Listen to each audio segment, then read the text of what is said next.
O relato de hoje foi enviado por um vigilante noturno que trabalha em um prédio comercial praticamente vazio durante a madrugada. Durante meses, ele acreditou que estava ouvindo apenas barulhos normais de um prédio antigo, até perceber que algo estava entrando todas as noites, no mesmo horário. Meu nome é Roberto, tenho 41 anos e trabalho como vigilante noturno em um prédio comercial no centro de Curitiba.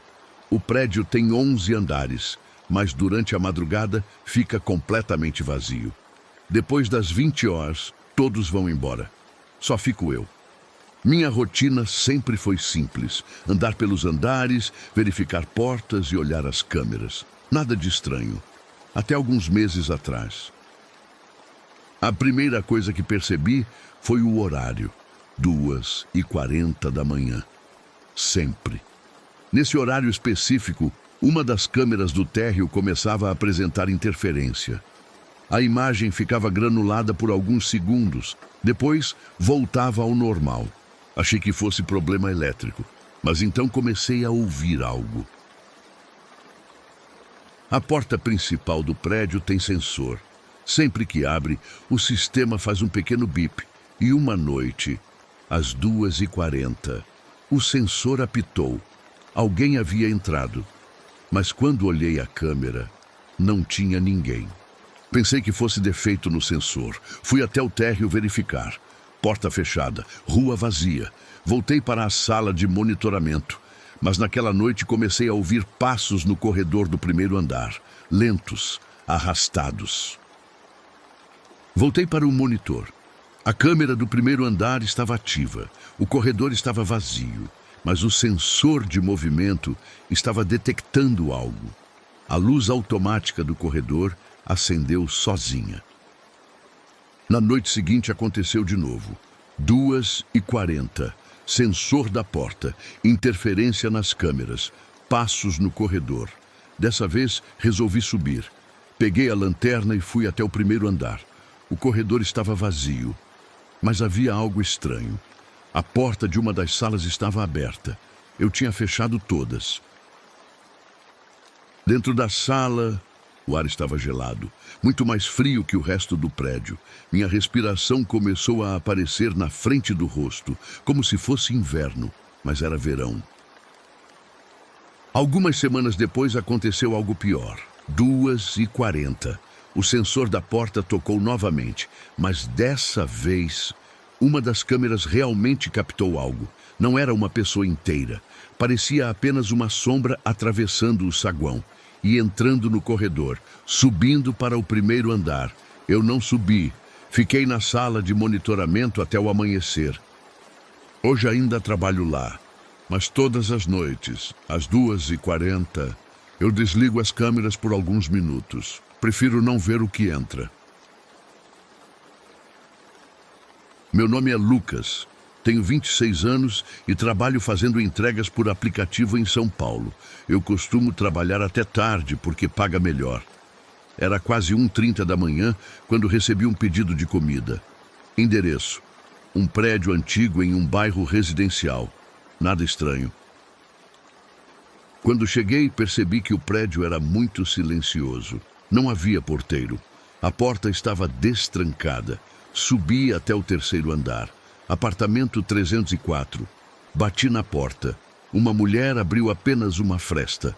Ela parecia nervosa. Pegou a comida rapidamente. Mas antes de fechar a porta, ela disse algo estranho. Ela falou: "Por favor, quando você descer, não olhe para o corredor." Eu fiquei confuso.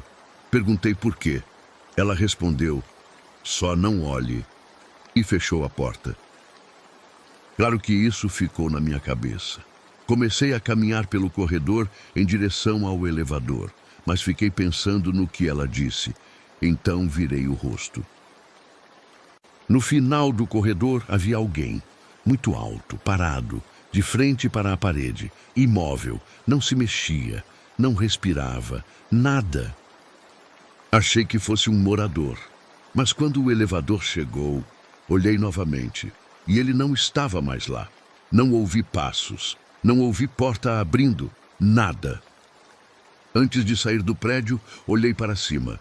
A janela do apartamento 304 estava aberta e a mesma mulher estava olhando para a rua. Ela parecia desesperada, como se estivesse verificando se eu ainda estava ali. Eu nunca mais aceitei entrega naquele endereço. Pode me chamar de André. Tenho 38 anos e trabalho há quase 7 anos no setor de necrotério de um hospital público em Belo Horizonte. Meu trabalho é simples: registrar corpos, ajudar na organização e preparar os procedimentos quando necessário. Quem trabalha em necrotério aprende rápido que a parte mais difícil não é lidar com os mortos, é lidar com o silêncio. O lugar é sempre frio, sempre iluminado com aquelas lâmpadas brancas que parecem deixar tudo mais pálido, e quase sempre estou sozinho. Naquela noite específica, eu estava terminando um registro. Um corpo havia chegado algumas horas antes, vítima de acidente de estrada. Tudo parecia normal, até eu ouvir um som. Não foi barulho de metal, nem máquina. Foi um som curto, como alguém puxando ar pelo nariz. Eu congelei. O necrotério estava vazio além de mim. Eu mesmo tinha fechado a porta principal. Fiquei parado esperando ouvir de novo. Silêncio. Voltei ao trabalho pensando que talvez fosse imaginação. Mas alguns minutos depois ouvi novamente, dessa vez mais claro. Respiração. Lenta, vinda da sala fria, o lugar onde ficam os corpos armazenados. Minha primeira reação foi lógica. Talvez algum equipamento estivesse fazendo barulho. Abri a porta da sala. O ar frio escapou imediatamente. E ali estavam as gavetas metálicas, todas fechadas, exceto uma, a mesma onde estava o corpo que tinha chegado naquela noite. A gaveta estava a alguns centímetros aberta. Eu tinha fechado aquela gaveta. Tenho certeza disso porque sempre faço a checagem 2 vezes. Fiquei olhando por alguns segundos e então ouvi novamente respiração. Mas dessa vez não vinha da gaveta. Vinha atrás de mim, do corredor. Virei rapidamente. O corredor estava vazio. Quando voltei a olhar para a gaveta, ela estava totalmente fechada, sozinha. Eu terminei meu turno sem entrar novamente naquela sala. E até hoje faço algo que nunca fiz antes. Sempre verifico 2 vezes se há alguém no corredor antes de abrir a sala fria. Meu nome é Renata. Tenho 45 anos e trabalho cuidando de idosos em casa. Há alguns meses fui contratada para cuidar de uma senhora de 82 anos chamada Dona Helena. Ela morava sozinha em uma casa grande e antiga. A família morava em outra cidade e pagava para alguém ficar com ela durante a noite. A primeira semana foi tranquila. Dona Helena tinha lapsos de memória, mas era gentil. O único detalhe estranho era que às vezes ela parecia ouvir alguém chamando. Ela perguntava: "Você ouviu?" E eu respondia que não. Achei que fosse algo normal para a idade, mas uma noite as coisas ficaram estranhas. Eu estava na cozinha preparando chá quando ouvi Dona Helena conversando no quarto. Achei que estivesse falando comigo. Quando entrei, ela estava olhando para a porta do banheiro e sorrindo, como se estivesse vendo alguém conhecido. Perguntei com quem ela estava falando. Ela respondeu calmamente: "Com o homem que fica aí." Olhei para o banheiro. Não havia ninguém. Tentei mudar de assunto, mas ela continuou olhando para aquele ponto. E então disse algo que me fez gelar. "Ele diz que você não deveria ficar aqui." Eu ri nervosa. Perguntei quem era ele. Ela respondeu: "Ele não gosta de pessoas novas." Naquela noite ouvi passos no corredor da casa várias vezes. Achei que fosse madeira estalando, mas quando fui embora no dia seguinte, Dona Helena segurou meu braço e disse: "Ele ficou bravo porque você viu."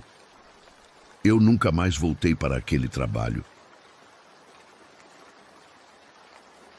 Pode me chamar de Eduardo. Tenho 33 anos e dirijo para aplicativo há alguns anos. Já peguei passageiros estranhos, gente bêbada, gente que não fala nada. Mas teve uma corrida que eu nunca consegui explicar. Era uma noite comum. Recebi uma chamada em um bairro residencial. Quando cheguei, um homem entrou no carro. Ele não falou nada. Só sentou no banco de trás. Colocou o endereço no aplicativo. O destino era um bairro do outro lado da cidade. Comecei a dirigir.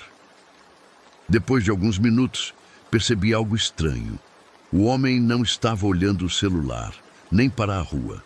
Ele estava olhando diretamente para mim pelo espelho retrovisor. Fiquei desconfortável. Perguntei se estava tudo bem. Ele não respondeu. Continuei dirigindo. Alguns minutos depois, olhei novamente pelo retrovisor. O banco estava vazio. Completamente vazio. Achei que ele tivesse aberto a porta sem eu perceber. Mas o carro estava em movimento e as portas estavam travadas automaticamente. Encostei o carro imediatamente, olhei para trás. Não havia ninguém, mas o aplicativo ainda mostrava a corrida em andamento. O passageiro ainda estava registrado dentro do carro. Até hoje aquela corrida aparece no meu histórico, como concluída. Meu nome é Camila. Sou enfermeira e trabalho no turno da noite em um hospital particular. Em um dos corredores do hospital existe um quarto que quase nunca é usado. Quarto 312. Ele fica no final do corredor, um pouco afastado dos outros.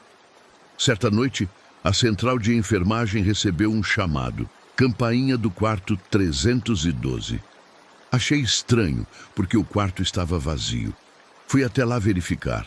A porta estava fechada. Apaguei o chamado no painel e voltei. Alguns minutos depois, outro chamado. Quarto 312 novamente. Dessa vez fui com outra enfermeira. Entramos no quarto. Nada. Cama arrumada, luzes apagadas. Banheiro vazio. Voltamos para a central. 10 minutos depois, a campainha tocou novamente. Mas dessa vez, o sistema registrou algo diferente. O chamado tinha sido feito de dentro do banheiro do quarto. Voltamos imediatamente. Quando abrimos o banheiro, a luz estava acesa. Nenhuma de nós tinha ligado. E havia um detalhe estranho. O espelho estava completamente embaçado, como se alguém tivesse tomado banho quente ali. Mas o chuveiro estava frio. Depois daquela noite, a administração simplesmente desativou a campainha daquele quarto. Mas às vezes, durante o turno da madrugada, ainda ouvimos um som vindo do corredor. Um pequeno bip, como se alguém ainda estivesse tentando chamar a enfermagem.